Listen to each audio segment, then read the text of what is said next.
My name is Gary Crowell. I'm the Chief of Police with the Stallion Springs Police Department. This is my Sergeant, Michael Bosness. We have our Parks and Rec Supervisor, Shawnee Brown, and our General Manager, Vanessa Stevens.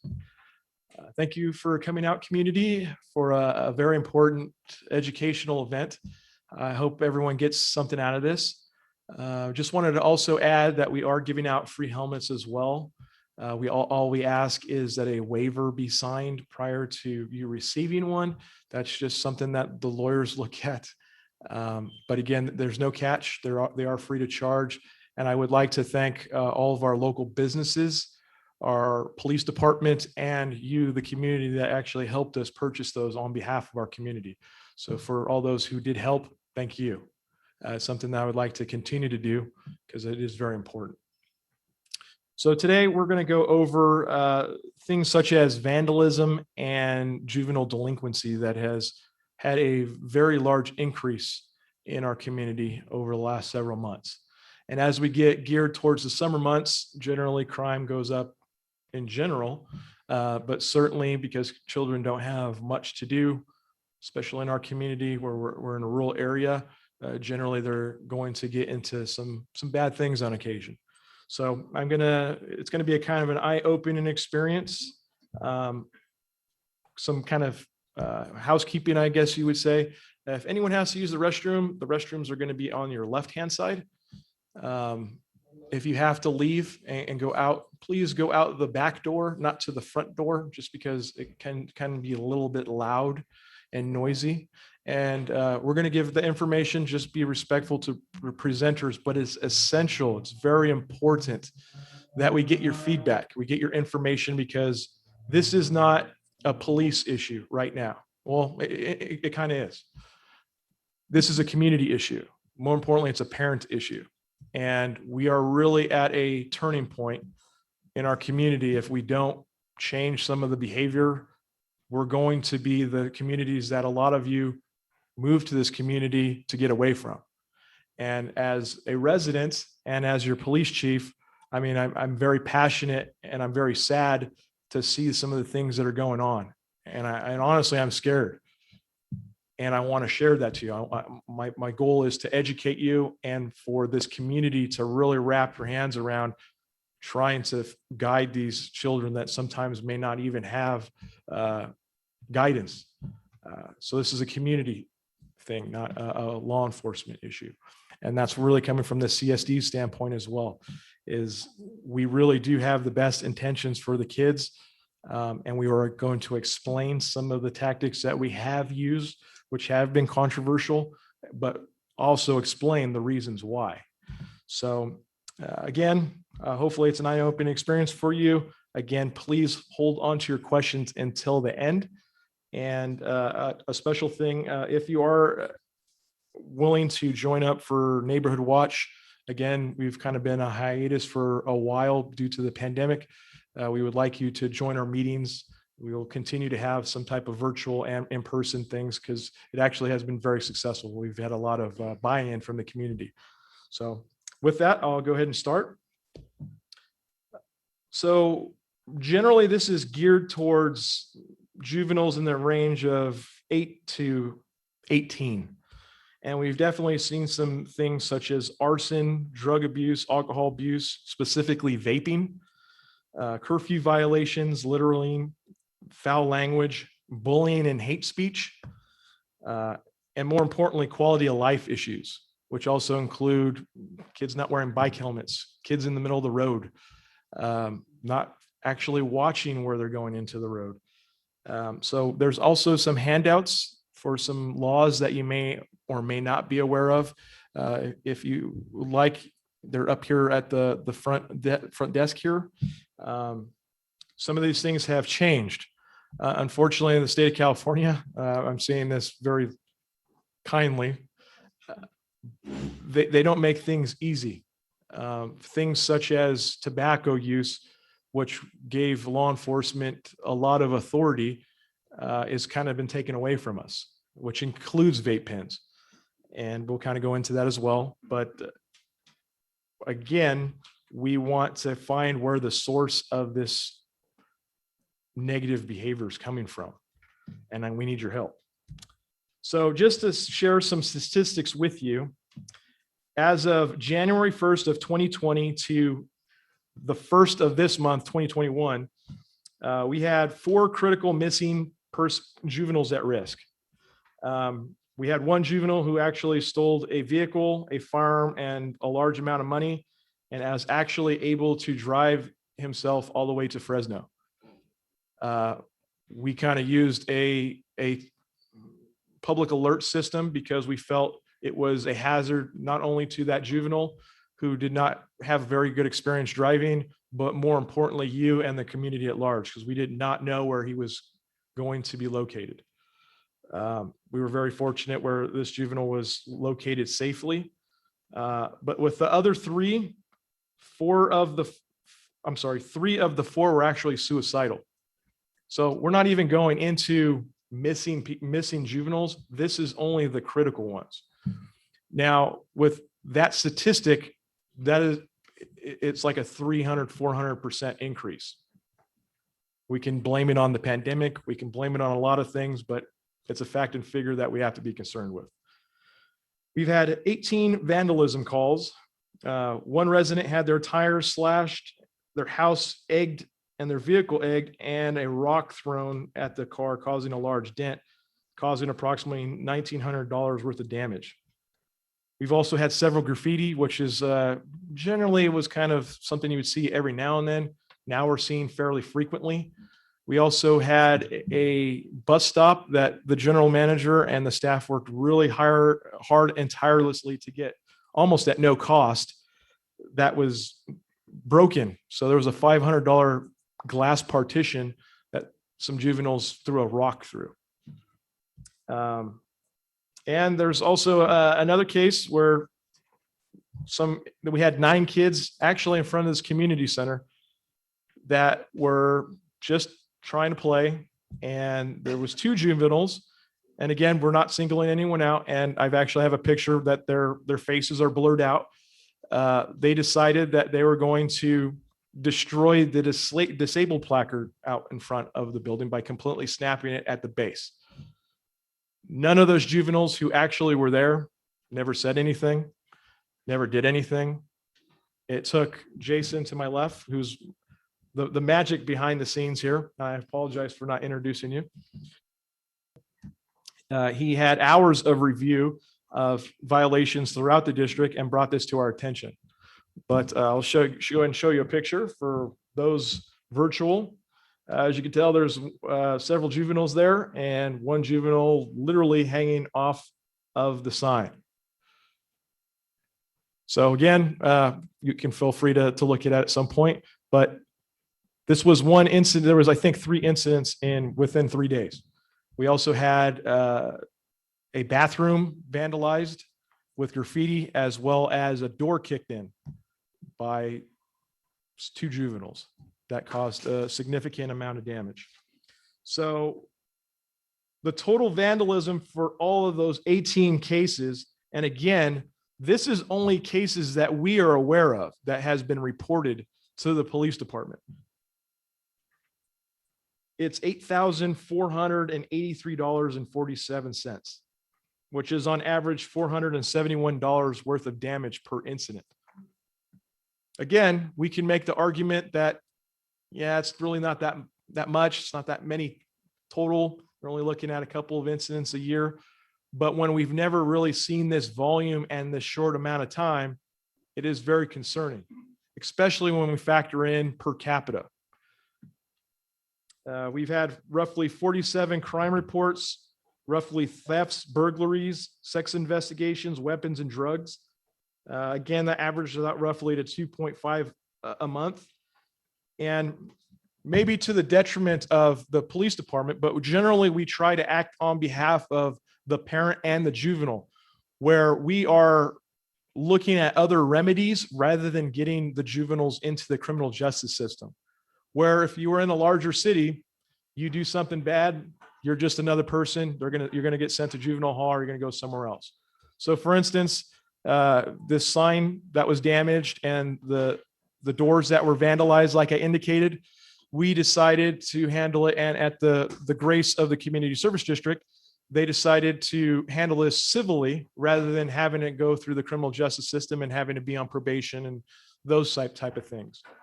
But again, with these things that are escalating, you know, we may have to have a different philosophy to enforce this because it is getting out of control. I definitely believe that mental health has been a huge issue, especially during the pandemic, where a lot of our youth were not going to traditional school and weren't having normal interactions and were stuck in their residence primarily. So with that, we also had 19 calls for service, which generally means we respond and we have to take them to a mental health facility. These statistics are all the highest we've ever seen here in the district. That's why we're having this meeting. Again, I really need buy-in from the community. I need buy-in from parents. Some of the things that I've heard from young kids, never heard before.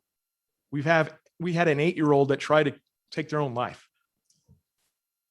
We have some kids that are saying some of the most foul things to employees and people in the public. Right now, there's juveniles and community members that are afraid to go outside their homes or come to the community center because they're afraid of our kids. It's hurtful.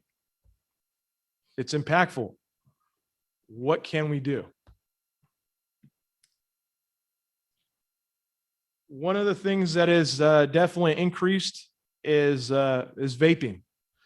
For those that don't know, this is basically an electronic cigarette that the manufacturers try to market as better or safer than your traditional cigarettes. This used to fall in PC section 308B, which used to be if we got any type of cigarettes off of a juvenile, that they would get a citation and we would be able to confiscate it from them. Nowadays, if you get a vape pen, a juvenile can possess it. It's illegal for an adult to possess it because you have to be 21 years of age to receive it. But do you think our juveniles are actually using nicotine in these devices? Not the rumors I'm hearing. There's some United States parcel boxes that have been vandalized, kicked in, keys destroyed. We're starting to find THC bottles from vape pens inside, which is a federal offense. That just actually was told to me today. These are increasingly getting worse. Again, not doing scare tactics, just basically giving you facts. It's frustrating because, again, I think for some of our older residents, you've seen when we didn't have such a large population. People used to treat people kindly. People used to know each other by name. Now it seems we're getting road rage incidents, people flipping each other off, people yelling, people having hatred towards one another. And one of the biggest complaints is it's the police department's fault. It's the community service district's fault. This is a community issue. This is not the heart and soul of this community. It starts with us. And I don't know what the change is. We could say the population grows. We have people coming from outside the areas, bringing their, lifestyle and their families. That's only a part of it. Again, we are politically divided, and I'm not going to get in a political discussion, but we have a lot of anger, all of us, and it's not healthy. And it starts with you, the community, the parents. You set the tone. Your kids absorb everything that you're doing. They see everything that we do. They'll emulate. And I think based on what I've seen, there's a lot of emulating that behavior. Children as young as 9 and 10 years old calling people the N-word is happening in our community. And it gets worse. I could talk here for hours and hours and hours, but you guys have more important things to do. And I have a lot of speakers today. But Again, my wish is we can turn this around before it's too late. But I need your help. So with that, I'm going to pass that on to my drug expert, Michael Bosness, my sergeant. I could not do my job without him. He literally is everything to the department. He has experience with several task forces that deal with drug interdiction and takedowns, as well as he used to have a drug interdiction course for drug addicts in the Roseman area that was extremely successful. So he is extremely knowledgeable and passionate, and him and my other officers have done a fantastic job of the adults that are abusing drugs. And again, unfortunately, I can't change the laws of California. Only you can cry out and demand that there needs to be changes, because a lot of these things are infractions or misdemeanors where they used to be felonies. And it's not about incarceration. There's other ways of dealing with things, but I'm telling you, as a community and Tehachapi in general, there's issues, and we have to start talking about them. Mental health wise, drug use, all these different things. With that, I'll turn you over to Sergeant Bosness. Thank you. Okay, I'm going to try to limit myself because I can only keep your attention so long. I'm going to stand up so you can see me. We'll get at the end of it. I'll get at the end of it. And I wanted to show them. Okay. Who has kids in here? Okay.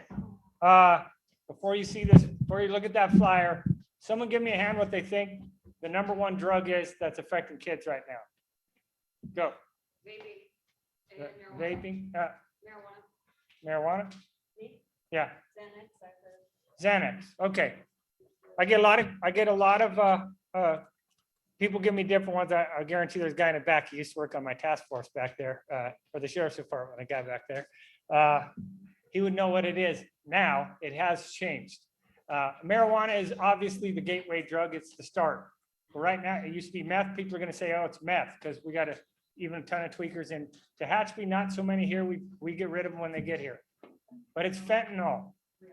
In the last year, there have been in Kern County 392 deaths, overdose deaths. They don't put this out. That's an incredibly high number of deaths. And many of these are kids. This started with Oxycontin. Kids use that. They use Xanny bars. They'll do Norco. So all parents, if you use Xanax, Norco, got old Vicodin sitting around, you need to make sure it's still in your cabinets and get rid of it when you don't have it. Bring it in and drop it off at the drug drop-off spot. They look like this. They're these little blue pills. Just remember they have a 30 on them. Okay, it's a little M30. Most of them are fake anyway. They make them in these little stamping machines. They call them blues. There's a lot of numbers for them or names for them. This year we had a residential burglary. We do not have a lot of residential burglaries in this town. I'm going to tell you, Stallion Springs has maybe 3 to 5 a year, and we've only had one robbery that I know of, and that was last year. But I will tell you, we caught a kid who burglarized a house this year. Caught him. What did he have in the car? Fentanyl. Young kid, 20 years old, I think he is. Rode bicycles. Seemed like a almost normal kid. I wouldn't say normal because he's been doing fentanyl probably for a year. How do they start with this fentanyl? I'm going to tell you, if you think your kids haven't already been exposed to fentanyl, you're crazy. If your kid's more than 14 years old. And many people go, no, fentanyl is 50 times more powerful than morphine. So what are the people when you get an arm blown off and they jab you with morphine, right? That's supposed to be a good drug. 50 times powerful is fentanyl. And it's unpredictable, the doses. So it starts with the gateway drug, starts with usually nicotine. That's the start. Then they move to marijuana. Then the next thing they do is they just try prescription pills. And I will tell you, fentanyl started because of the pharmaceutical industry from Oxycontin. And now Oxycontin is finally being controlled a little bit, but you already have hundreds of thousands of addicts, or if not millions in the country. And fentanyl is what they go to. They even call them Oxy 80s, but they can't get the Oxy. They just get these fake pills that have the fentanyl in them. And they go for $4 a piece if you buy 100 at a time. So I got it from this kid. So if you don't think fentanyl is going to affect your kids, I was looking at I saw a kid out here that I recognize that I know does hard drugs. And I definitely know this kid has done fentanyl and X. But I seen easily 15 kids with him that day. And I was like, oh, I wonder if the parents know. But I can't say a kid because I'm bound by that. The kid wasn't from here, but he was here. So it only takes one moment, one slip up for these kids to get into this stuff. And I'm just telling you, talk to your kids about it. Talk to your, and I'll even go with this. Let's start with a phone. If your kids have your phone, I'm going to give you something. Did you know that if a kid has a phone and you give your kid a phone and he puts a password or she puts a password on that phone and you gave that kid the phone and you want to look at that phone and the kid says, you ain't looking at the phone. I know you're going to say, I'm going to look at the phone. Call the cops, you ain't looking at the phone. Kid has right to privacy on the phone. Okay, let's switch that around because I'll make it real easy for all of you. So now you tell your kid, look at my phone that I bought for myself. I'm going to let you use this phone. It's basically their phone. Same thing, but you make the agreement, that's my phone. You got to have the password to that phone. Okay? Don't let them change the password or take their phone. These kids talk about stuff they're doing on their phones. Please monitor their phones. And that's how you can discover a lot of this stuff. And it's very, they are so forward with it. And nothing on a phone goes away like they say it goes away. Snapchat, there's a way to get back in there and find it if you look hard enough. All right, I've already went 5 minutes. So that's my fentanyl preaching. Watch for fentanyl, watch for marijuana. We said about half the people here are from out of moved here in the last 2 years, it looked like. Okay, I have seen a change here. I've worked 5 years here. I've worked 30 years total in the sheriff's department. I worked everything from narcotics to, I even worked homicide for a while and substations. And I have seen a lot of stuff. I moved to Stallion Springs because it is the safest area in Kern County, period. It is the safest. It's not close. I was the sergeant for the Tehachapi substation when I retired. It's like 5 times more statistics for crime there, just 12 miles from here. I moved here because it's safe. Most of you moved here because it's safe. Things are changing. Why are they changing? Now, the chief said, well, a lot of it, he nailed it, COVID. And some people, well, it's new people. I'm not going to blame new people. But I am going to tell you, there is a lot of the kids that we're running into right now, new people, or a lot of the crimes we're catching, a lot of people just moving here. I just stopped a guy at coming here. So that's why I'm kind of amped up right now. I'm like, wow, I can't believe this guy. Coming out of the gas station, golf carts. We'll talk about golf carts too for kids. Kids cannot drive golf carts. That's it. Okay, I'm going to tell you because I've seen on the Facebook, people are typing, oh, it's okay to drive. No, it isn't. You got to have a California driver's license to drive a golf cart.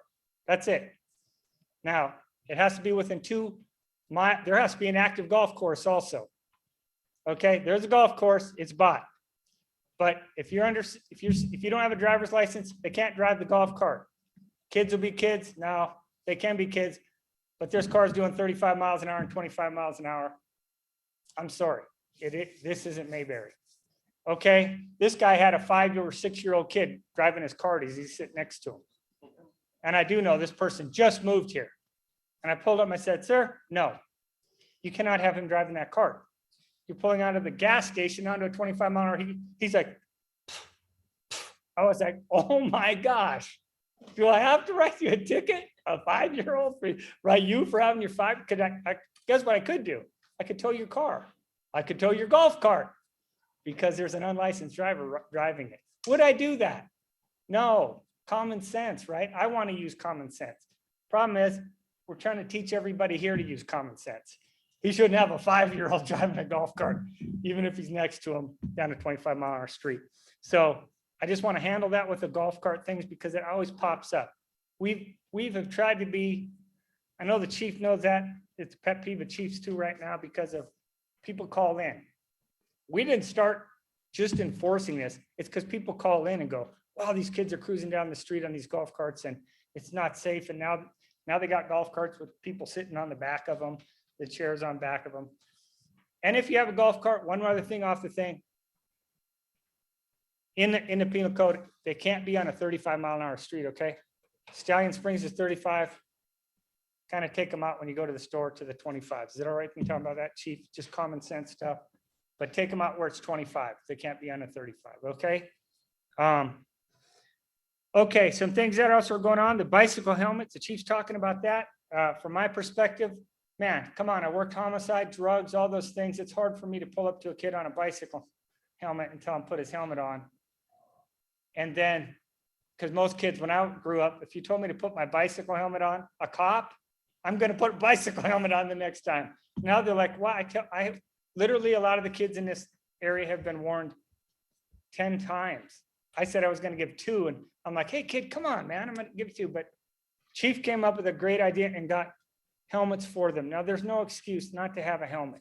So it's safe for your kids. It's the law. It teaches them one thing. You know what it teaches them when they have to wear a seatbelt later in life? It's for their safety. So no matter what your opinion is on that, my opinion is, yeah, my kid's got to have a helmet when she rides a bike. And I went into the safety record again. I just want to go on it again. This is still the safest place to live. I'm going to tell you that right now. But part of the reason is when I worked here 2 years ago, I go out on the streets after 10 o'clock. I didn't have a bunch of kids out. The other day I come off at 11 o'clock, 11:30 at night, heading down. There's a kid, like 7 kids walking right down the middle of Stallion Springs. Some of them are this big. And I pull up and I go, what are you doing? Oh, we're just going to, where are you coming from? Ain't the store? The store's closed. Oh, we're coming from over there. Where? Oh, up over there. It was like talking to a parolee. I mean, most kids are, hey, I'm coming from Bob's house, but it was over there and it was like, wow. Till finally, I had a parent come and pick these kids up. 4 of the kids were here visiting from Bakersfield, from Oildale. But one girl just really had an attitude. She's like, I said, I could write you a ticket. I'm trying to be nice. She goes, well, write me the ticket then. And then her mom got on the phone and said, well, you could take her in if you want. What, give her a ride to Bakersfield so you can pick her up? I'm not going to take her in. That's basically what she was saying. It was crazy. I was like, Mom, you need to take care of your kid. So this is what we're running into. I will tell you, there's been a noticeable difference in how kids talk to cops in the last 2 years. I'll tell you that right now. It's different. And I don't know what it is. Well, yeah, I do know what it is. But it shouldn't be that way because it's up to the parent to tell them, hey, you ought to pass 10. I will tell you, when I worked Roseman, even 30 years ago, if I had a kid that was out at 2 a.m, I did take him to his parents' house and I wrote him for curfew violation, $100 fine, $150 fine. But I'm all about now, kids have social media. I don't want records to follow kids if I can help it.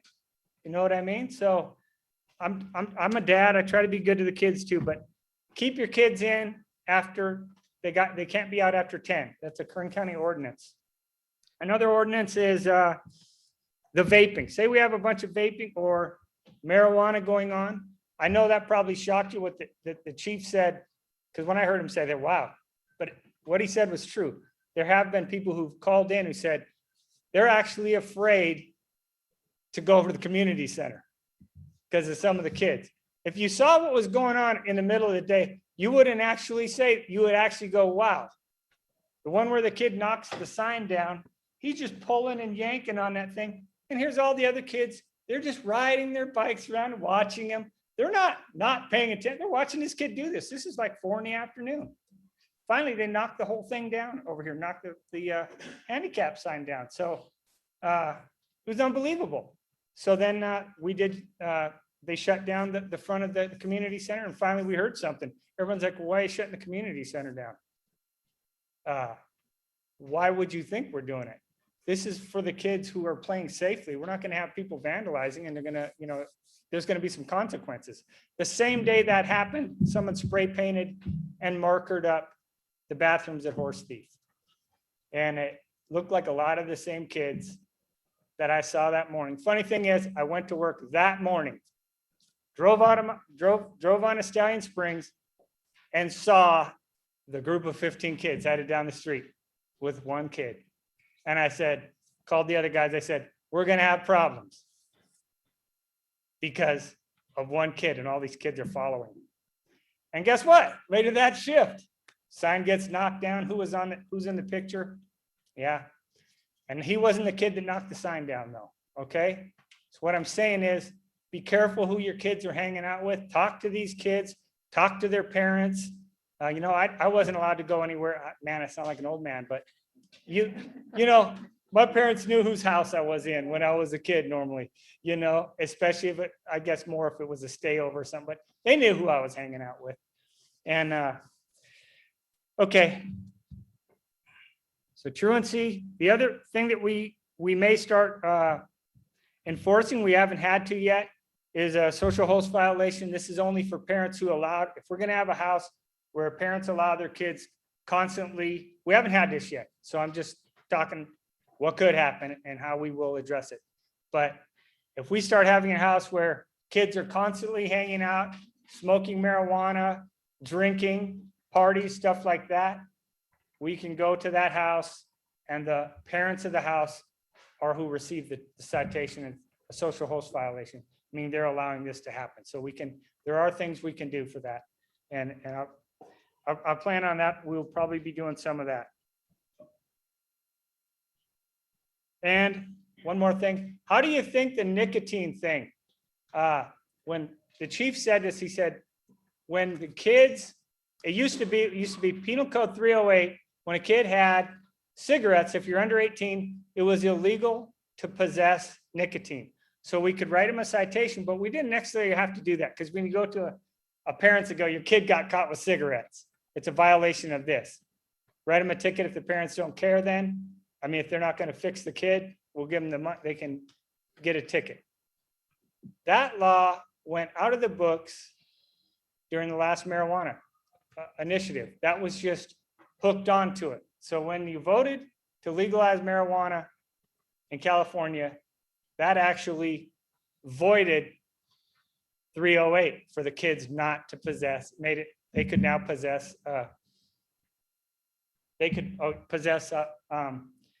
tobacco, which I don't know why they did that. Doesn't make any sense, right? Okay. And also, yes, the reclassification, everything's a misdemeanor. That's also why crime has, if you're asking why crime has gone through the roof, when they passed the laws, we just had a guy, man, I'll give you a scenario. We hit a gal who had 6 cases for drugs. We did 6 cases. She visited here. Bam, bam, bam. Every time she come here, under the influence, possession of meth, which possession of meth used to put you in prison for 16 months, second offense. Now, I'll just tell you, we have to write you a ticket if it's less than possession for sales, right? For meth, cocaine, heroin. So we write this gal a ticket. Hit her house. She didn't move far enough away. So we hit her house, what's not far from here. And hit her house because she had warrants. Or we went to do a probation search. And I said, hey, what happened with your case? She said, well, they put them all together. I got 180 days. I said, well, when do you go? She said, oh, I went. I said, when did you go? 2 days ago. 2 days ago? Why aren't you still in? Did they let you out and you have to recommit? She said, no, time served. 1 day. I literally spent more time. This broke my heart. I'm a guy that works drugs. I'm like, wow, 1 day. That's the worst case I've ever heard. So we found another pipeline and wrote another ticket. We'll make another run at it because we're not going to give up.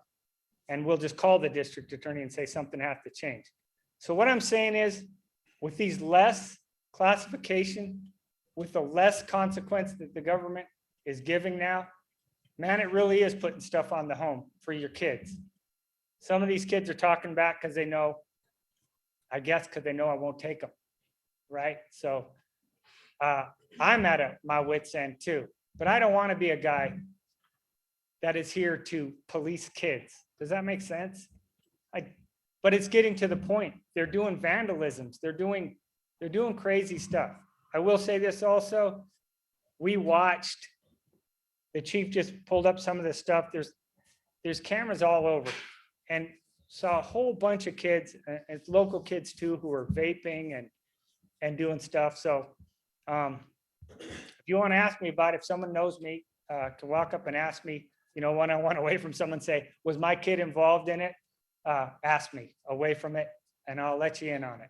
And heck, you can review the tape and watch what your kid's doing on there. That's about all I got. Anything else you think I missed, Chief? Got it. We want to do the best we can here. I will. The very last thing I saw was a post a while back, was that someone said, and I don't know who it was, but I remember once that Stallion's changing. I remember when the police used to sit at the gas station and talk to the kids or talk to everybody. I'm gonna tell you this, I'm the sergeant here. Chief can slam me if he wants. If my guys are parked at the gas station and just talking to people, I'm gonna write them up. I'm sorry. They go there, they're supposed to say hi, be good to you. We need to be moving down the streets, enforcing the laws. The other guy who works for us, I will tell you right now, I've seen him buying ice cream bars for the kids at the store. I'm good with that. And I said, man, that's good. How many people do you arrest today?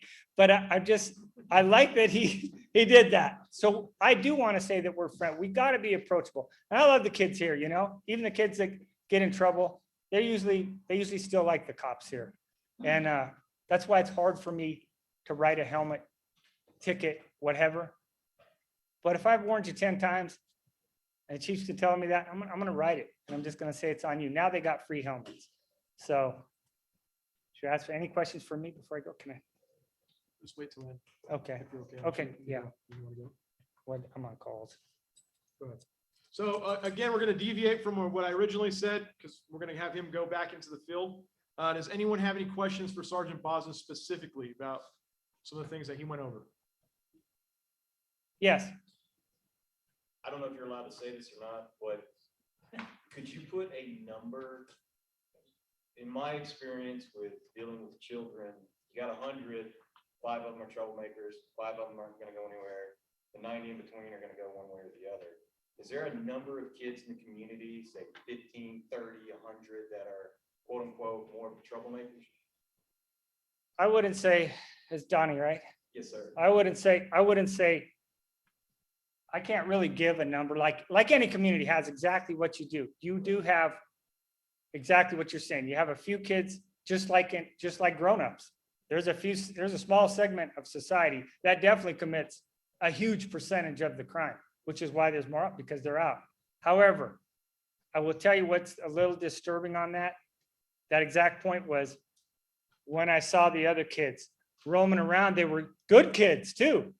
And I'm like, wow, why aren't you guys? And I approached the kids and said, why didn't you stop that kid?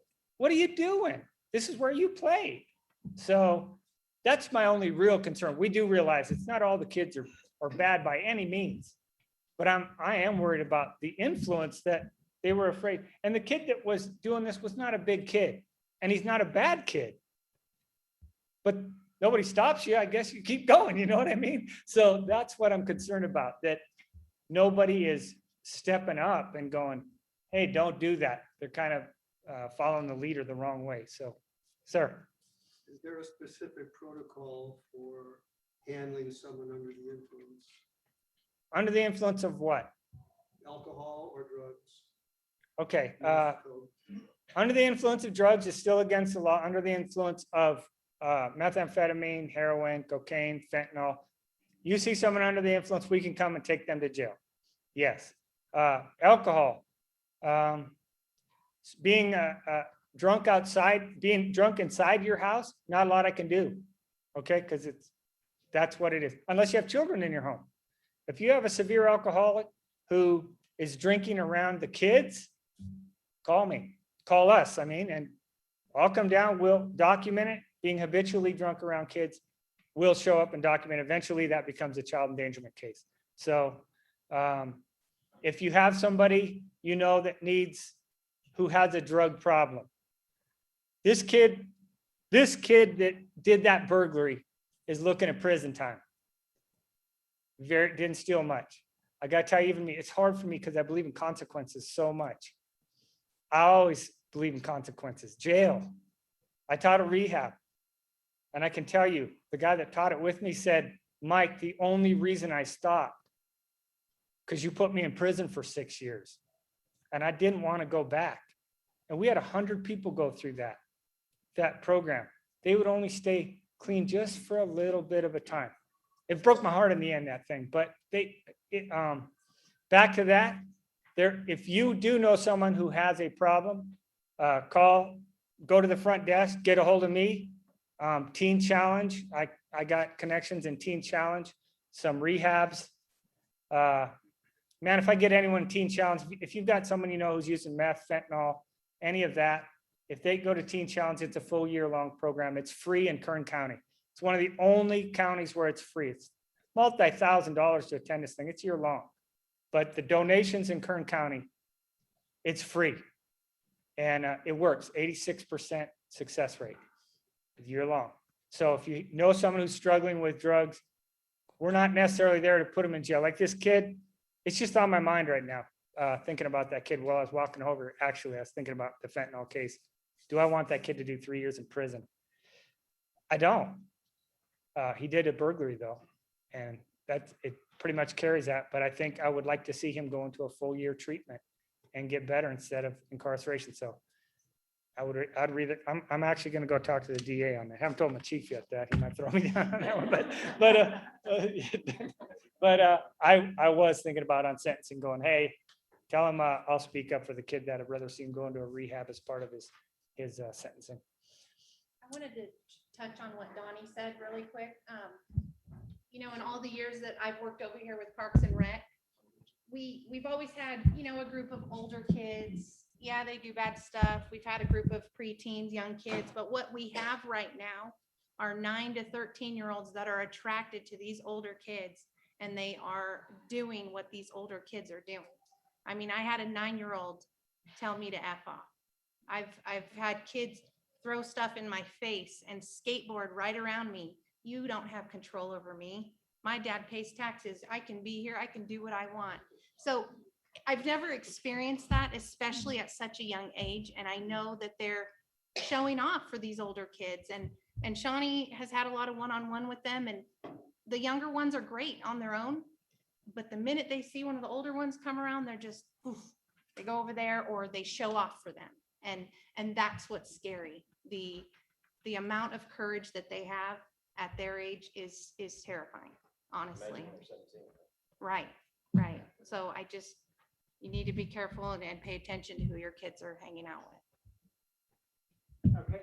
Mike, real quick, I know we've talked about this in other police committee meetings. And there seems to be a group of kids that continually are all the problem or a major source of problem. And I've also heard that a lot of these kids, either they come from certain families with affluence or influence. And what is being done to address these kids who are chronically in trouble and or leading others to trouble? What can the police department do to address those issues? Well, the good thing about kids and law enforcement, how I made it all bleak before, that our hands are tied on a lot of things. If you steal something from the store over here as an adult, and I don't see you do it, but I know you do it, and I get you on camera and I see you do it, I can't come and arrest you. I have to submit that case for a warrant, and it takes a while. It takes 2 weeks to 6 weeks for me to come get you. A misdemeanor that doesn't occur in front of my presence. If it's a felony, I can come get you right away. If it's a misdemeanor, a minor crime, I have to seek a warrant, right? That's not true with juveniles. A juvenile, I can go arrest him for a misdemeanor that did not occur in my presence. So I could write him a citation. I write your kid a citation for some things sometimes, though. There's going to be some frustration on your end. Because sometimes when I write your kid a citation, or I take him to juvenile hall. Okay, I've heard that, I bet 1,000 times in my career. Just take him to juvenile hall. Okay. When I take him to juvenile hall, though, they're gonna process him and call you and say, come get him right now. And then you go, well, no, I want him to sit there for a while. No, you come get the kid right now or you're in trouble.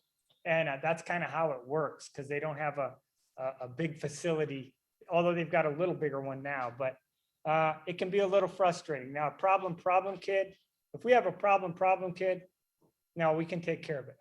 When you said that right there, I'm trying to think of, there's an amount of pressure we can put on them. Can I just say that? The pressure that we just talk to them, or once the citation comes, normally the parents will put them in check.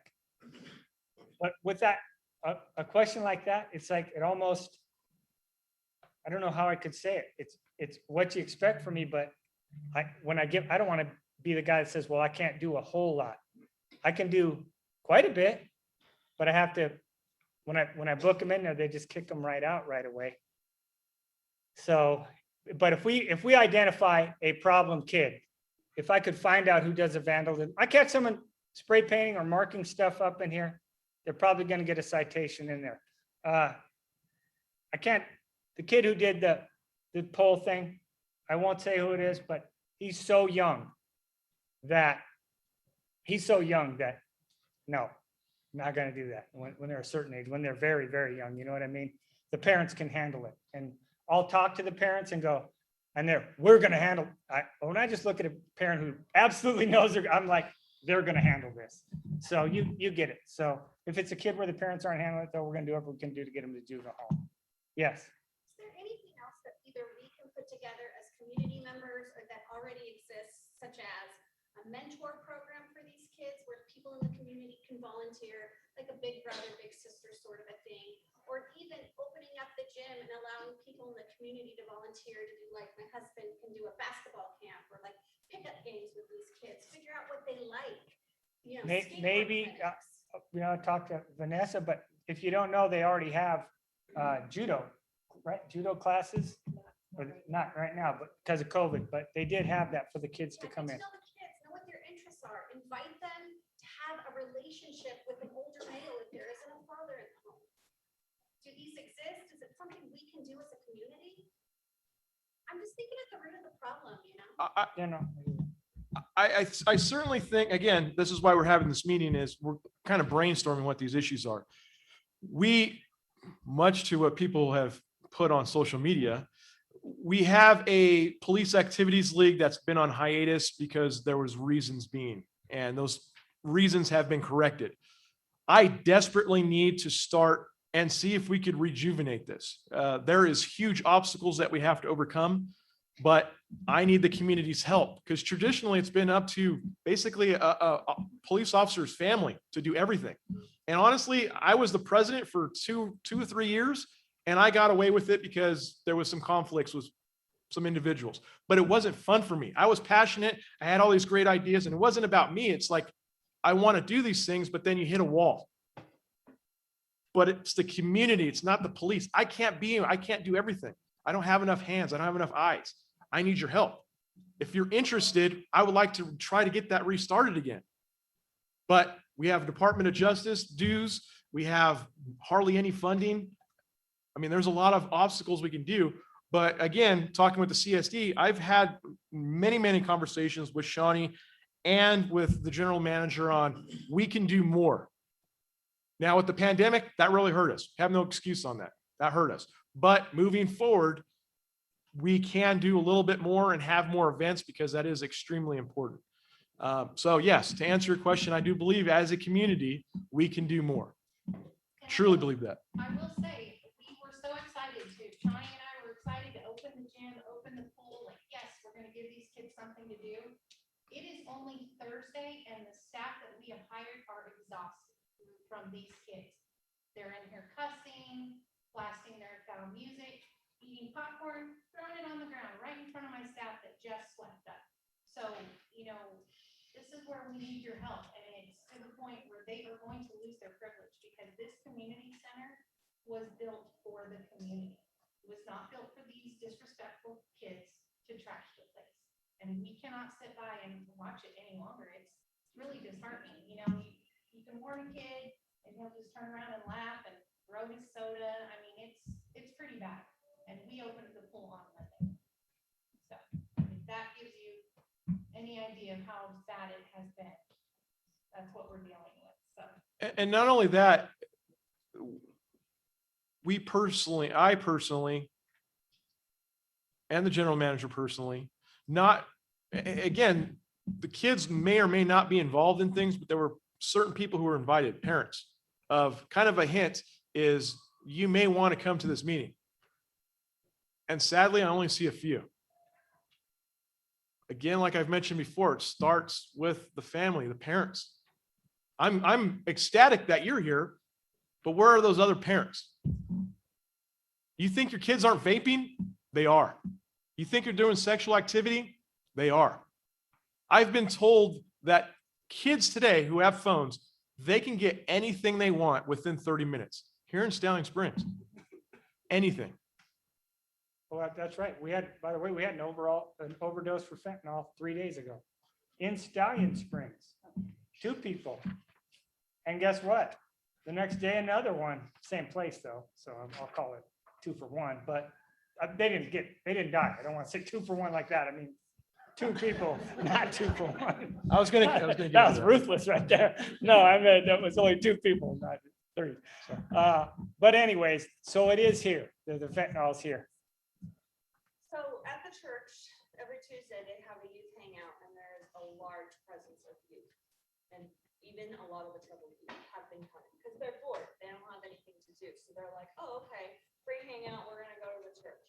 So whenever there's an opportunity for them to do something, they're going, they're flunking. Like this week, we're doing Vacation Bible School. And some of them signed up on their own accord to help us as teenage volunteers. And they have like opened up and I'm talking with them and they're enjoying it and they're busy and they're doing something. So just like you guys said, if we have the things, then, they will come. Then they need the better influences. Just like I'm on those certain kids that I know can have their moments, and they have foul language, but they're being amazing and they're helping me with little children and they're being awesome. I mean, seriously, like I'm impressed. But I bet they don't play that. They won't put a big music box next to the church that has, I'm gonna get in my patrol car here. F this, F that, F that. I'm like, oh my gosh, that music. And I'm like, does your parents know you're listening to that? Go ahead, Donnie. And again, one last thing. I apologize, Donnie. Just so we keep on track, if there's any more questions for Sergeant Button, so you get back. I just want to get back on track. Donnie, do you have a question for him? No, it was more of a comment for your staff, Okay. but I'll take that. If you like, go ahead and share.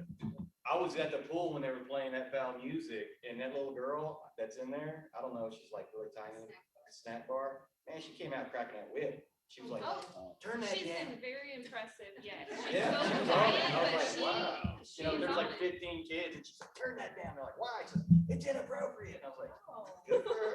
She was awesome. It was great. So I'm assuming everyone here, if I had your kid playing foul music on a radio, if I chewed them out, who's gonna be mad at me? Nobody? But I'm always worried about that, so go ahead. Let us know so we can make sure we're. That's what I mean. I'll call, because, yeah, call the parents is the best way to do it. But sometimes I did call a kid on it once, and I called this gal, and it was someone who talked back to staff too, and his mouth was as bad as the music. I said, what are you doing? This was a year and a half ago, remember that? And then I said, where's your mom? Give me your phone. Called his mom. I said, come down here. The mom was just like, oh, well, okay, well, I'll tell him not to. And I was like, okay, that's the problem right there, because you call me, I'm sure if you call Donnie, you call anyone here that says their kid's doing that, they're gonna get their butts chewed, but it's gotta start at home. Okay, I'll stand by, I'll just turn my radio Oh, I on. think you have one more question. One more question, yes, Joan. I want to thank you, Sergeant Bonsis, for all the fine work you've been doing. The long hours, the hard tasks, putting up with all this stuff, and then some. I mean, outside of the range of what you're speaking about. It goes on. That's a good point. The point you bring up, and it's super fast, was your amount, another reason why it's hard to concentrate on some of the kids is the other crime. It's not hard crime, but a little bit of drug crime that's bleeding over from there. Stallion Springs had 82 cases 3 years ago. We had 240 last year, and we're gonna break 300 this year. And our arrest rate is easily 500% what it was before. And it's DUIs and drugs mostly, but also some spousal abuse. And I attribute some of that to COVID, but not all of it. Thank you very much. Okay. Thank you, sir. For those who don't know, you got 5 on staff? 4 right now. We're looking to hire, and we're going to have a part-time. Well, we have part-time people as well, and a reserve. So we're trying to do the best we can. It's incredibly difficult prior to the pandemic and all the social issues that we've had nationwide. It was 50% recruitment rate down. So now I'm going to guess we're probably closer to 70, 80% going into law enforcement. Generally, if you want to go, you're going to your beach cities. I've been running my advertisement for a law enforcement position, and frustratingly, no one reads what it is as an experienced lateral police officer. I think everyone can pretty much understand that. I'm getting people from all over the world that have no experience that want to be police officers, and that's great. But I can't put anyone in an academy that's $50,000, $60,000. I have to have pay and benefits. There's a higher washout rate. There's a lot of, woe is me type of thing. We're doing the best we can. We're very fortunate on the staff that we have, and we're looking to improve upon that soon. Again, kudos to my staff with their hard work. It's been very, very difficult with the small amount, and it's not just isolated to us. It's our surrounding sister agencies, Bear Valley, Tehachapi, Kern County, CHP. A lot of the agencies are severely understaffed, more than I'm not even really allowed to tell you, but you can probably get that information yourself. It's scary. We are in a very dangerous job, and we know that going in. But when you have fewer and fewer people trying to do the right thing, your men and women who do this job, I generally do believe, are doing it for the right reasons. Is there bad people? Absolutely. Has there been bad people in our ranks, in our department? There has. And sadly, I own up to that. But moving forward, it's my job to try to get good, competent people that have your best interest at heart, regardless if you believe it or not. We can always agree to disagree, and that's what I love about this country. It used to be about we could have discussions and not get offended and talk about adult things. But we've lost that. But that's why we're here today, and hopefully we can do that here in communities. If you actually look at statistics, most of the places that have kind of the best morale, it's usually small rural areas. It's because they can handle at the lowest level. They don't have all the red tape. They don't have all those other issues that politicians are generally trying to tell them to do. But again, like Sergeant Bonds was indicating, last week, officers, including myself, responded to a 22-year-old who OD'd. So let me give you a little bit more of the story. Guy wakes up, girlfriend's right beside him. He wakes up, knows she's not breathing. She's blue. She's no longer on the earth. She OD'd on. I'm sorry? In another town. Yes, in another town. I'll tell you, yeah. They were thinking this here. Yes. They OD'd, died. Couldn't save her. She was gone for a while. Individual takes the same drugs that she OD'd and comes to our community. 8 hours later, him and his friend decide to take the pills. What do you think happens? They OD. It took the Kern County Fire Department 6 to 8 vials to bring him back of naloxone. It's basically adrenaline to bring you back for people who take opioids. Now, what they believed was it was Xanax, usually meant for depressants. What they got was counterfeit Xanax that had fentanyl, which we believe to have fentanyl in it. They survived.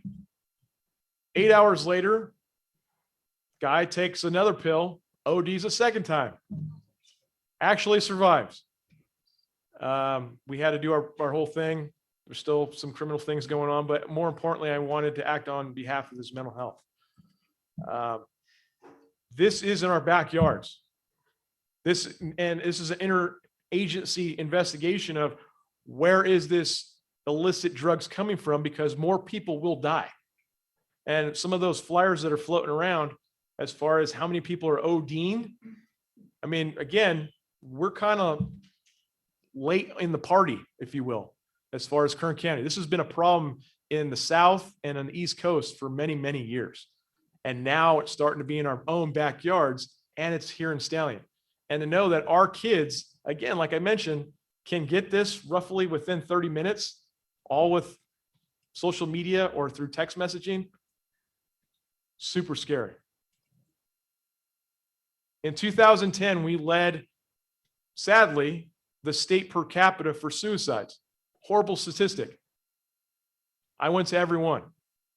I've seen too many tragedies from young and old, from all walks of life. Friends of mine, complete strangers. I don't want to see our kids being victimized for something that we can prevent. And I've seen that. I've seen kids ODs. I've seen people, we've had to go to prison.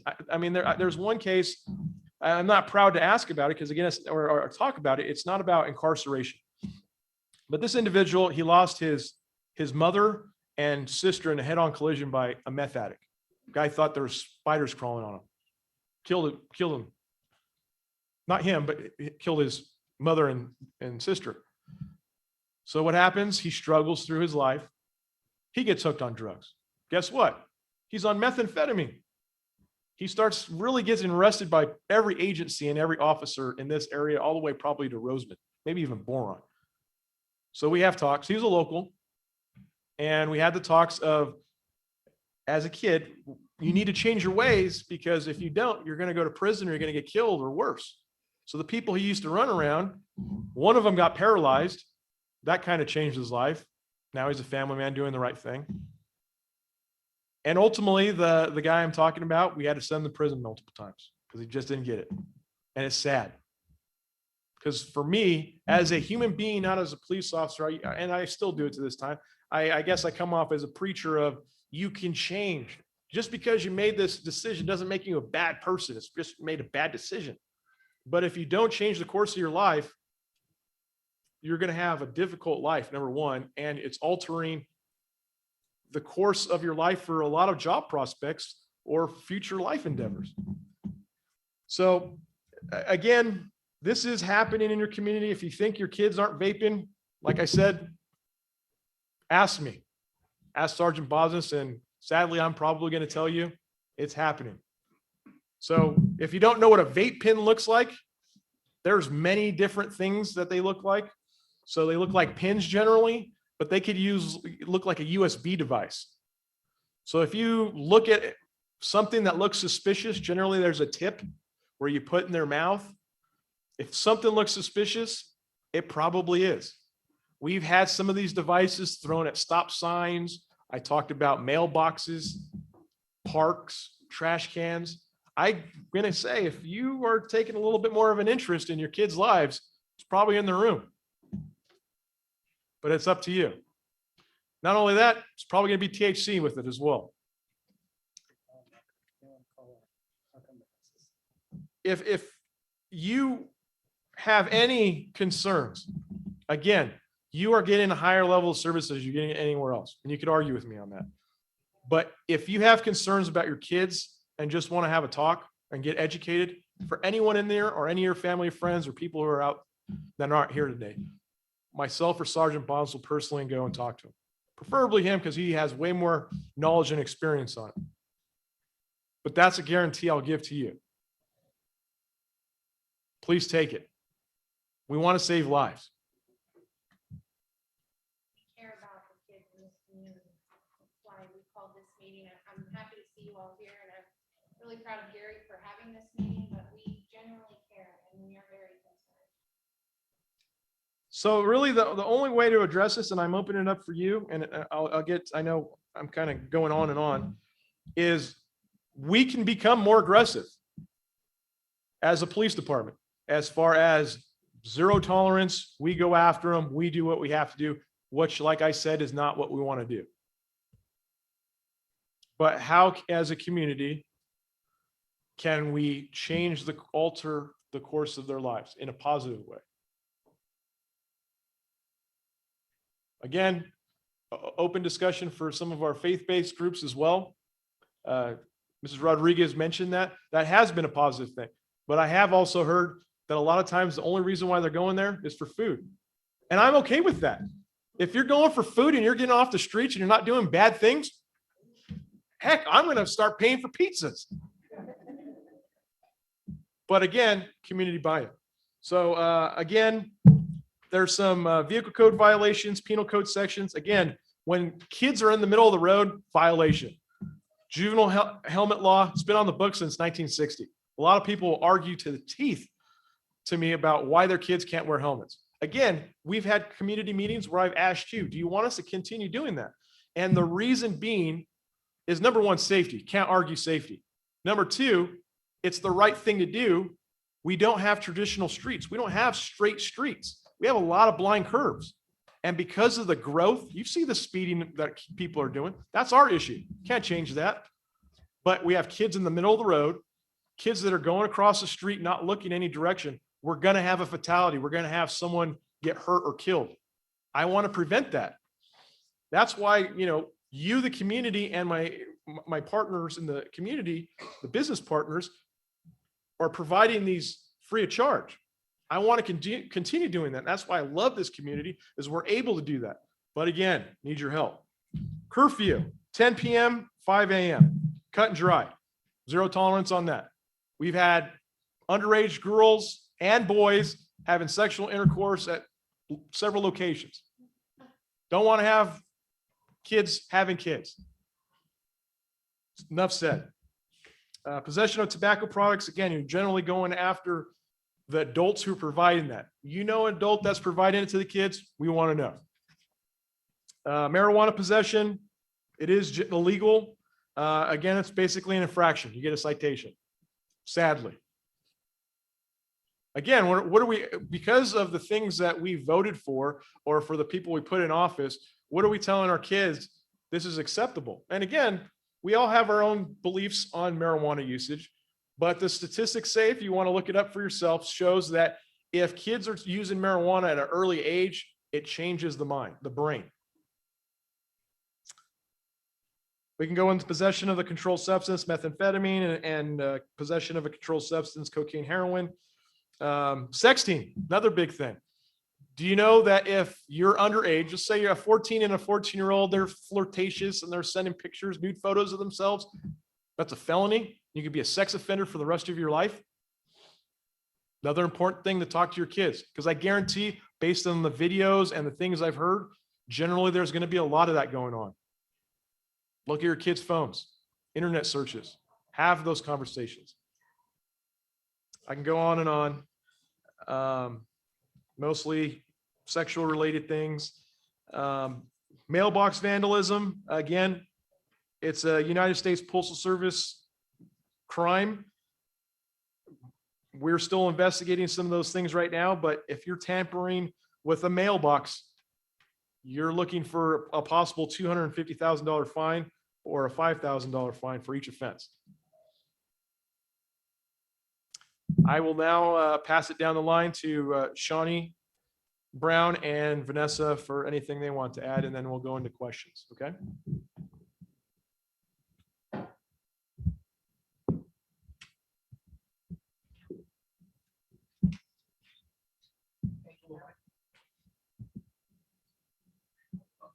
He's saying point it down. Oh, Just so we can hear. I was gonna stand a little. Okay, so for me, I grew up in this community since I was a little kid. I did move away in my teenage years, but I've grown up around Tehachapi my whole life.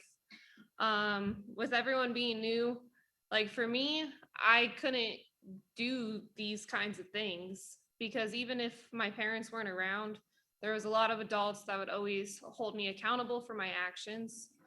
And I think that a lot of parents need to hold other children accountable. Like, I know a lot of people work out of town, and with you newly moving here, you might still commute to work. You might not be here for your kids, but there are adults that are around, and everybody needs to hold everybody's kids accountable. Because when we do that for these kids, they always know someone's watching. And, I told that to some kids the other day that were at the community center. They were throwing trash, they were cursing, they were listening to bad music. I tell them to stop. They do it they stop for 10 minutes, they start again. And, I can only repeat myself so many times before I have to ask them to leave. Now, I don't want to do that. I want to have programs for these kids where we mentor them and we're there for them. How Debbie was saying, I think that that's great that some of these kids are getting involved at the church and they're being involved in that kind of stuff. And I want to do that at the community center.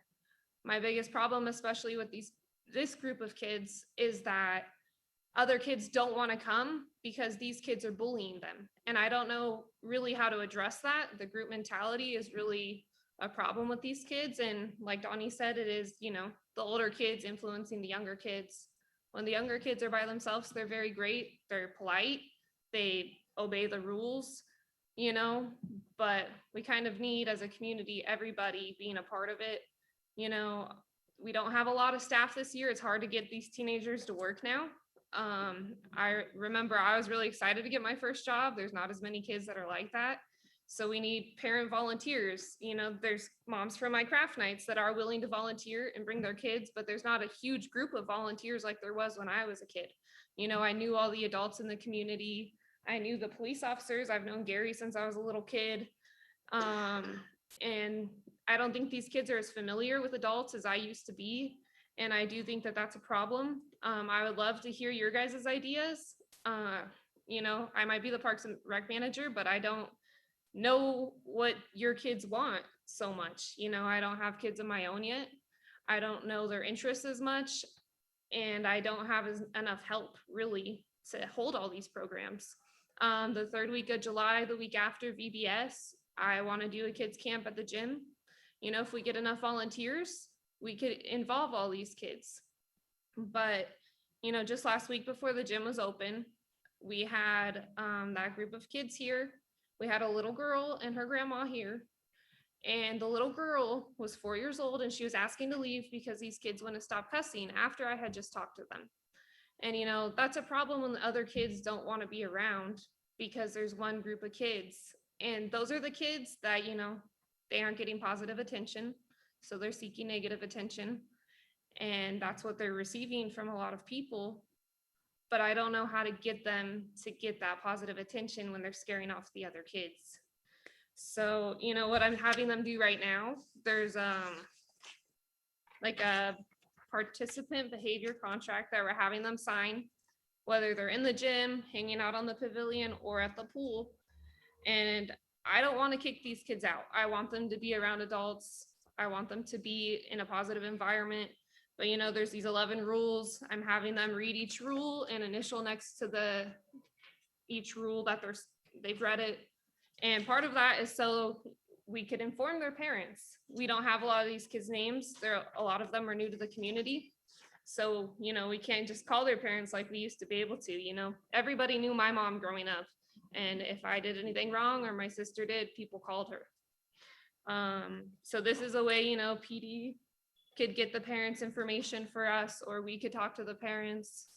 And that's really what I know how to do right now. If you guys have recommendations of how to get kids involved and get the bad kids involved with the good kids and kind of get them all to be friends so that these kids have more positive influence, I really would like to hear those suggestions. I would like to have all you parents come out and help and volunteer and start programs and get these kids more involved. I'm trying to come up with some ideas too, but like I said, it's hard to get both groups of kids involved and kind of stuck there. So that's, yeah. And I don't know what Vanessa. No, I mean, that's pretty much it. We want things to be open. We want activities for the kids. And we're open to suggestions on what you guys think should happen. I don't want to have to kick the bad kids out of volleyball. We want them there because they're not at the park vaping. They're playing volleyball, but they're also still cussing and starting. They'll literally just start fights right there in open gym. And it's, they're destroying this community center, but they like to hang out here. So I guess I just don't understand that. So I don't know how we can get them to be more positive and respectful. Yeah. You guys have any ideas? So I guess we'll go ahead and do the question and answers. Yeah. Now, and if you please go to the podium so we can hear you and all our online people. Go ahead. Barbara, did you have something? I'm just picking up my. Oh. Now you have to speak. I was just gonna say that in walking my dog recently, coming over here to the CSD, because I don't walk too far with him. It's intimidating because of the bigger kids, and they've taken their bicycles, honestly. And sometimes I've come up here and sat at the other building just for a few minutes because my back hurts. And they ride by as close as they can possibly get so that I can see them and smell them and listen to their language and their music. They don't play Frank Sinatra. I mean, it's just nasty. It's nasty. And, I've heard it before. That's not the point, but they're so disrespectful. And to say anything, I'm by myself. I'm old. I'm not going to say anything, but I'm not going to quit walking either. So I hope that we can get it settled because this is beginning to feel like in town or something. It shouldn't. I mean, I've been here 21 years and certainly you knew everybody and their dog. Hope we can change this. Would it be fair to say that there's a sense of fear? There's a little bit of fear coming from you. You're not comfortable going down the road. Yeah, right. Because 3 days after, maybe they stopped them going over there on Friday afternoon at 5 o'clock, they were back. So they're not listening. They're not stopping. And I wait a little bit later to go because I don't really especially want to have a conflict. I'm too old for that. I can't get knocked down by a bike. So I would just walk on the other side of the street or away from them. So I think people don't realize that older people do feel intimidated by them. I'm not afraid, obviously, but I walk, but it is like, they're just threatening, you need to get out of here. Not being older too, like for me, these kids are intimidating for me to approach, Mhm. And I do. And so does the young girl working the snack bar. But when these kids are in a group, it's intimidating to walk up to them and say anything. And they're so aggressive towards any kind of authority Yeah. that, I've come up on the street and they're all in the middle of the street and they don't move. nope. You've got to sit and wait till they decide to, kind of wander and get out of the street. That's just totally different. So I hope we can work things out and make it better. Thank you. Thank you, Barbara. Thank you.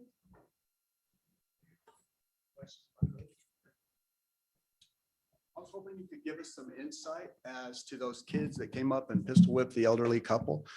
What made them pick this community? We've heard rumors that like they had a girlfriend in the community. They're visiting the prison was another one. No, okay. If you could give us some insight, and then what made them select that particular house? If they gave you guys any insight on that. And correct me if you want to take it. Yeah, we broke down one of their phones, got a search warrant for their phones, and the last thing the adult male had Googled was richest areas in near Tehachapi or in Kern County. And it came up Stallion Springs, Bear Valley, and somehow Golden Hills popped in there. But anyways, they did go to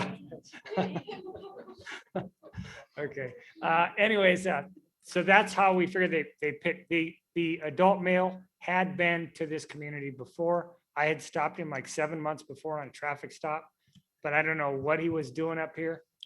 He had a part-time job as an alarm installer, which is a little scary. So, and they had also hit Bakersfield before that. And the night of the robbery, they had done an armed robbery in Bakersfield at a house and then came here. They were really looking for homes that were not occupied. They were wanting to do burglaries, not robberies. So they were looking for homes without Ring doorbells. When I debriefed them, They didn't like if they heard dogs in the house, they would not go to those addresses. And then they were looking for it, if you had a car, didn't have a car out front, they're looking for vacation style homes. They also hit, the night I got them, or the morning I got them here, they had came from Wrightwood. And they hit that community. They were doing burglaries. They had stuff from a burglar in their car that. So they were just doing burglaries. That's what I'm talking about. Palmdale, I called Palmdale Sheriff's Detectives. They said they had 100 of these door kicks. That's what they do. They do it right in the day there. They knock on the door, kick the door. And one of the kids' name on his phone was Door Kick J. That was his Snapchat name. So he was proud of what he was doing, but it was random. They picked that house there just because it looked like there wasn't a car in the driveway. One last comment, it might not be practical, but what would you think about the possibility of getting a signage and a camera there that says, "Dear criminal, there's one way in and out of Stallion Springs. We just got your picture." There is, but they came in through.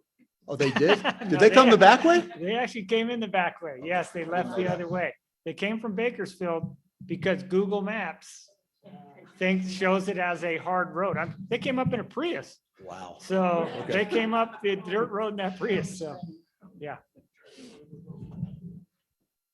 The mastermind behind it took 14 years recently. The two juveniles, I believe the second got a year in felony probation. Of course, he had kind of the lesser of the charges, and the juveniles are still looking to be possibly prosecuted as adults. So there has been a little bit of closure as much as there can in some of these things. And also from other cases that we've had, there's a lot of criminals from the Bakersfield area and beyond that believe we're an affluent area, and they do surveillance. You have technology at your fingertips. So believe it or not, with one of the investigations that we had, they were found because they're doing some identity theft stuff, and there was a Tehachapi connection to it. But they said the reason why they selected Stallion is because we had locked mailboxes, and that because we're wealthy. You can't make this stuff up. We don't know why. We generally get a little bit more of an insight when we're doing search warrants. We're getting things like what Sergeant Bonds was mentioning, but sometimes there's no rhyme or reason. There really isn't. And sometimes there is. Sometimes there is connections.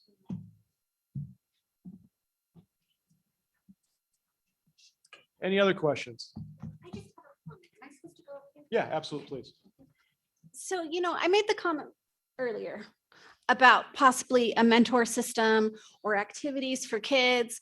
And I know that we are all concerned about crime, obviously. But what this community also has a problem in is getting people to volunteer to do things, right, Debbie? Absolutely. I mean, people are just kind of stuck in their own homes and dealing with their own problems. And I get it. Like, the pandemic is overwhelming. Life now can be overwhelming. And I get that. But obviously, these children do not have mentors. They need people in their lives that are willing to step outside their comfort zone and get to know kids that look scary on the outside, but really are just children. Right? So, I mean, my husband is a ridiculously good basketball player.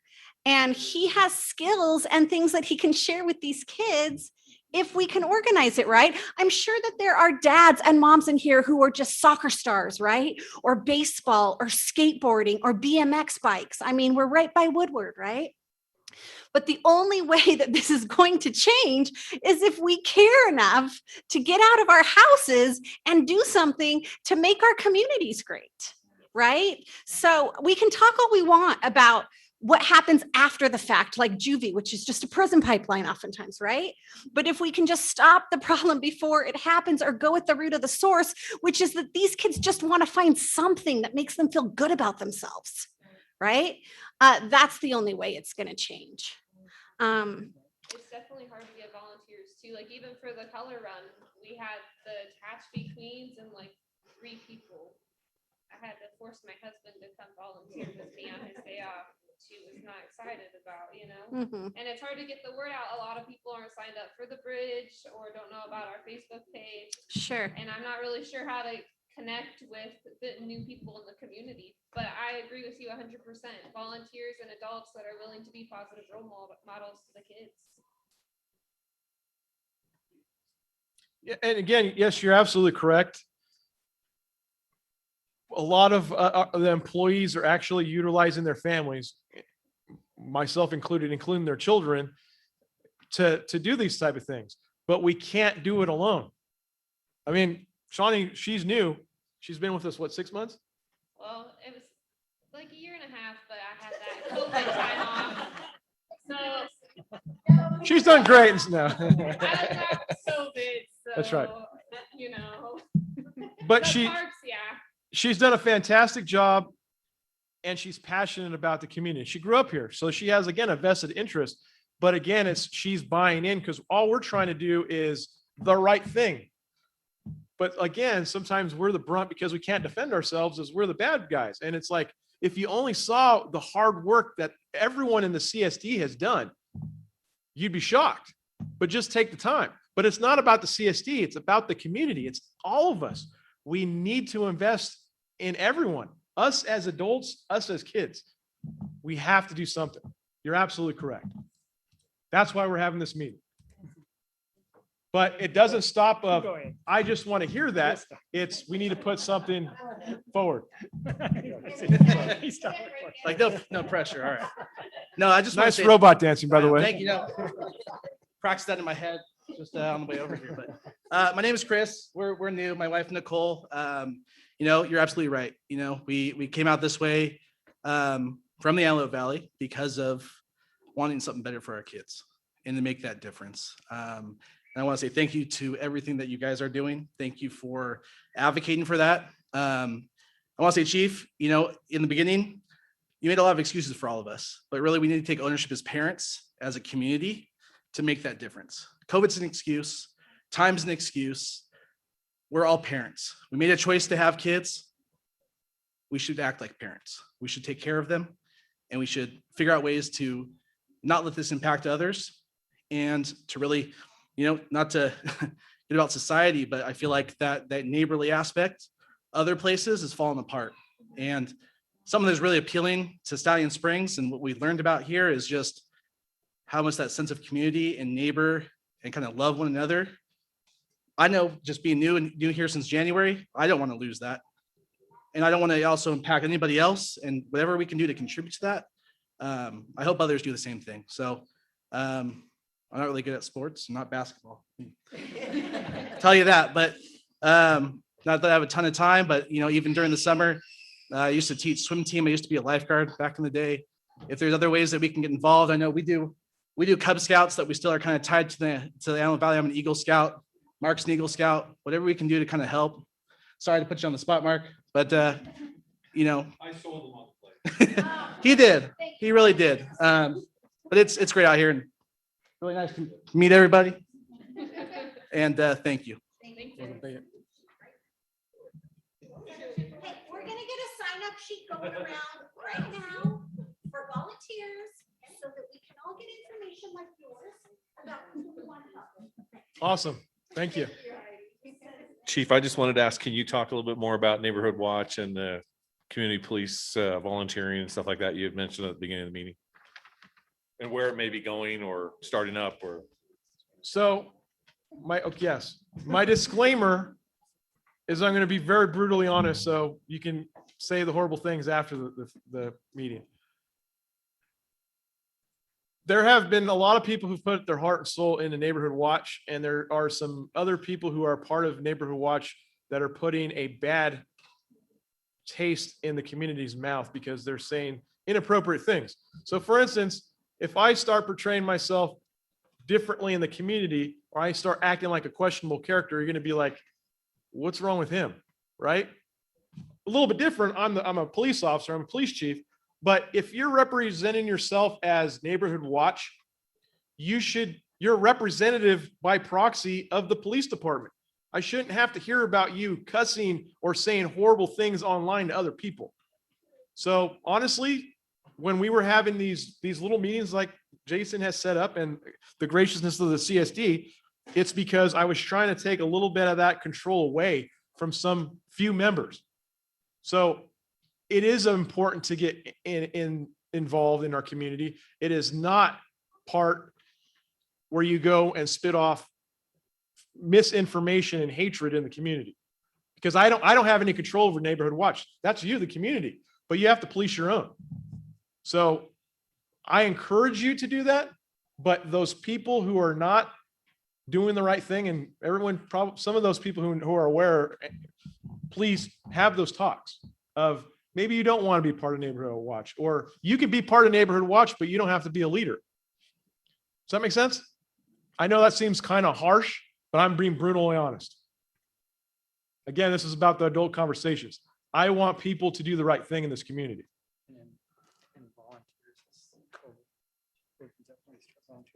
Yes, the CSU, we're about to open up. We've actually been shut down for about a year. We're looking to have police volunteers to add to our ranks because we have lost people. You do have to go through an interview process.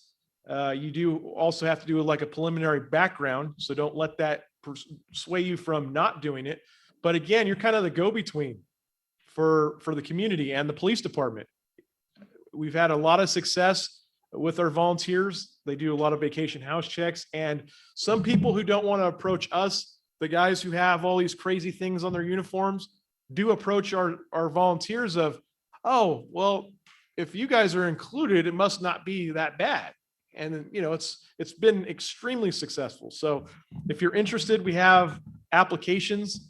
I can't guarantee when we're gonna start, you know, having new people come in, but it's certainly something that we want to do here shortly.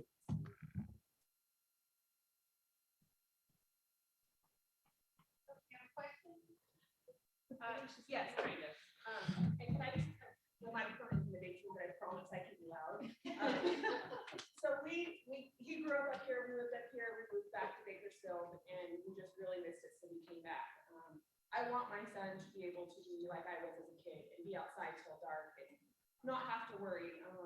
And we've given him a lot of freedom up here. And we hope and pray every day that he's not one of the troublemakers, and we remind him to be respectful, you know. Now that you have like these little signed waivers and stuff, like our parents can be notified, like even more so coming from a law enforcement family.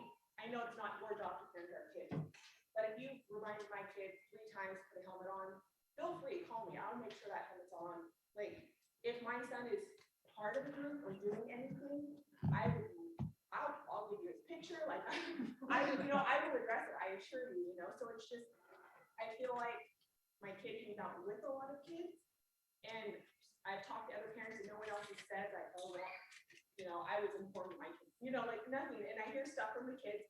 So I know my son has been around when certain things have happened that I've heard you guys talk about. So it worries me. Like maybe he is with the bad crowd more than I think he is, or whatever, you know. And I'm just wondering, like now that you guys have signed waivers, our parents going to get notified so that we can take action and we can make sure that our kids are doing right, because we moved up here for him to have a good life, and we don't want him being part of anything that's disruptive. So that's part of why I have these waivers too. They are supposed to be bringing them home to you guys so that I have your contact information and I know your kids' names, because I don't know a lot of the kids' names anymore around the community. And so trying to have a presence at the community center and get to know all these kids, and hopefully, you know, me knowing them and us knowing them, you know, by name will give them a reason to give us a little bit more respect. But now I'm able to know who you are, you know, or who their parents are and contact. Because some parents are a little intimidating, you know, their kids do no wrong, but we appreciate parents like you that want to know, you know, those kids are lucky to have parents that want to know what's going on in their lives. So, And I do want to say, in all the years I've been over here, the groups of kids that have hung out, I've seen the parents stop by. Hey, you guys okay? Hey, you're at the park. What are you doing? I have not seen any parents come check on their kids, and they are out from morning until night. And I honestly don't even know any of the parents, and that's disheartening to me. You know, my kid's 17. When he was 12 and 13 and riding his scooter out here, I would stop by. Like I knew he was here. I wanted to know who he was hanging out with. I wanted to know what he was doing.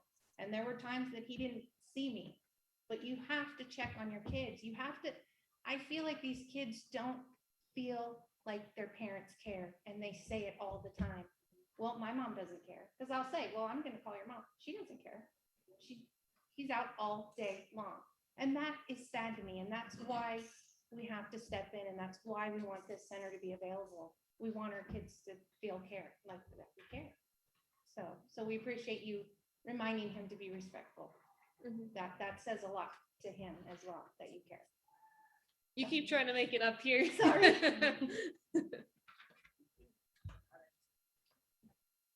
Hi, everyone. My name is Sarah. I've lived here for 13 years. I have a 17-year-old and a 15-year-old, so I'm well aware of a lot of the stuff that's going on around here. I also used to work for the school district, so probably some of your kids know me as Miss Sarah. So I'm pretty well known with the kids around here. In fact, as I'm walking up, one of the kids stops me, one of the lifeguards actually, and he's like, "Hey, you're so-and-so's mom, right?" And I'm like, "Yeah." And he goes, "Oh, this is who I am." And I was like, "Oh, I remember you." So they still remember me from elementary school, which is awesome. And the point I'm trying to make here is they remember the parents that are out in the community that are making this point to be a part of their lives. And like you ladies have been saying, you don't even know a lot of these parents because you haven't seen any of them. And I feel the same way. I haven't seen like a lot of my youngest, my 15-year-old, I haven't met some of their parents. And our rule in the house is you can't go to someone's house unless I know their parents. And I don't care how old you are, I'll still say that to my 19-year-old. If you live in my house, I want to know the parents, so that's just kind of how our rule is. But you mentioned, Chief, about the PALS thing, and I wanted to ask you, is there any like dates that you have in mind? Can you elaborate more on that? Because I'm definitely interested in helping in any way, volunteering, like this little sign up sheet. And I'm sure many others here are too. So we would definitely like to get more involved. So to answer your question, I have asked for help from several meetings. Really haven't got a lot of feedback. I need 5 people so we can have an actual board. Then we have to basically take over the bank account that has been pretty much drained, and become a 501c3. There's huge obstacles, I'm not going to lie. But for me, I'm a person of tradition. This is something that started in 1992. This building wouldn't be here if it wasn't for the Police Activities League and the community. The parks wouldn't be here if it wasn't for the Police Activities League. The history of it. And unfortunately, we have to buy into it, but I need your help. I need 5 people. Again, you're probably going to have to get fingerprinted. There's going to be monthly meetings. There's going to be some work we got to put in. Again, as the police chief, I have to give the umbrella of I support it and I'm going to be a part of it. I'm not just going to give it all to our volunteers and say run with it, but mostly it's going to be run by our volunteers, which wasn't really the case in years past. So yes, if there's anyone here, anyone online, or anyone that you can think of, I need your help if we want to start that again. Is there a timeline that you have in mind for that? No, because I haven't really had a much buy-in, but I would say within the next couple months, if I start getting an interest. Again, there's some things we have to do to get the board. Number one, we have to have elections. So there's, generally a president, a vice president, a treasurer, a scribe. You have to do those type of things. There's minutes. So, the secretary or the scribe has to write all those things down. We go to the bank and say, this is the new board. This is what we're doing. We're legit. Here we are. And then we're able to start getting, obviously we have to go through the state to get the okay and the blessing and everything. But once we get that all in order, then it's full speed ahead. But it's a lot of work. Any other questions?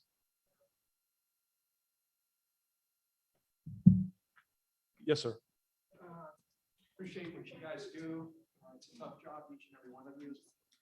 I'm new here. Our home's still being built. Love this community. Been visiting quite a bit. My son's a CO at the prison, so we've been here. Sarah's father-in-law. As I traveled in this community and as our home is being built, we see something a little bit off. What's your suggestion? I mean, obviously we don't intervene. Is there a contact that you want us to follow, a protocol, call you, call Sergeant? How do you want us to, if we see something that just looks off, what do you want us to do? So again, it's very important, especially nowadays, because anything can happen with law enforcement. I mean, there's things that can escalate from the smallest things, and there's things that are really high stress that land up being nothing. So people are not suspicious. Suspicious behavior is. So just because you look a certain way or you have a certain skin color doesn't give us a legality to investigate. It's the behavior. What are they doing? If they're in a vehicle, what are they doing driving wise? Again, right now we have lots of complaints about speeding. We have a lot of cars that have modified exhaust, things like that. Okay, if you're having speeding at 10 p.m. down your street, we need to know about it. But what description do you have? Every day at 10 p.m., there's a Honda Accord with stickers all over it going down this street for the last 2 weeks. That's great. If it's a person description, height, weight, skin color, clothing, everything, the more information we have, the better we can do our job. But you have to contact our dispatch. I know that's frustrating, but the reason is you have trained people, trained operators, and you get to monument it, meaning it's there forever. So if anything ever happens, it's documented. Where oftentimes, and we've told our residents ad nauseum, don't call the CSD. And it's convenient. You call the CSD, you know you're getting someone that's going to actually answer the phone, and you're going to get that. But they're not trained, nor do we have anything to retain the information. So what happens if we lose that? What happens if Shawnee's taking a phone call and they said, hey, we need to check the welfare of this house? We generally will take it. But what happens if we go there and a tragedy happens? They're going to say, Mr. Law Enforcement Officer, what's your lawful reason for being there? And what's your proof? So again, the reason why we call dispatch, and the number is 661-861-3110. It's Kern County Sheriff Dispatch. They dispatch for the Sheriff's Department, Bear Valley Springs, and for us. So on rare occasions, if we're not available, we're transporting or whatever, and we do the same thing for our other allied agencies, you may see another uniform at your home, but at least you're getting a response. Again, you have a higher level of service from us, but at the same time, you may have another person, but that's why you call dispatch, as opposed if you call our CSD, we might not be able to respond in a timely manner. Does that make sense? But if you're at the CSD paying a bill and you've got something on your mind real quick that you think's a minor or something, they can tell them then. I mean, if it's not an in progress thing, if we're in the back, we'll come and talk to you about it. You know, just say, hey, we got a lot of kids at Horse Thief Park. I saw vaping just a minute ago. Yeah, tell us and we'll run out there. I have a cramp, so. Anybody else? Okay. Again, I know we're trying to brainstorm. Please go home. Please think about this. Talk about it amongst yourselves, your congregations, whatever. But this is up to you. This is up to the families. If you have ideas for Parks and Rec, email me. It's just stallionparksandrec@gmail. You know, we could organize stuff. We could meet it for Parks and Rec. We could have a meeting just for Parks and Rec where parents, you know, so say what kind of activities they want for their kids, get volunteers involved, you know. I really want to hear what parents want for their children, so.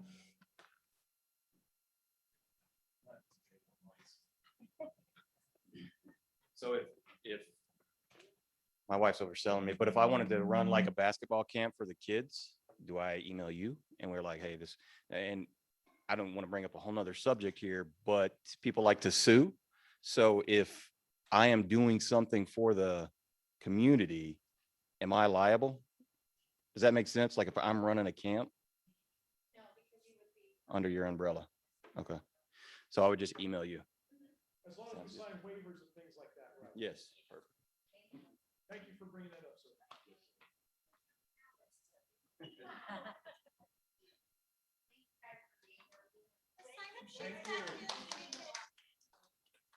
Thank you for everyone for being in attendance online and in person. Have a very good, safe evening.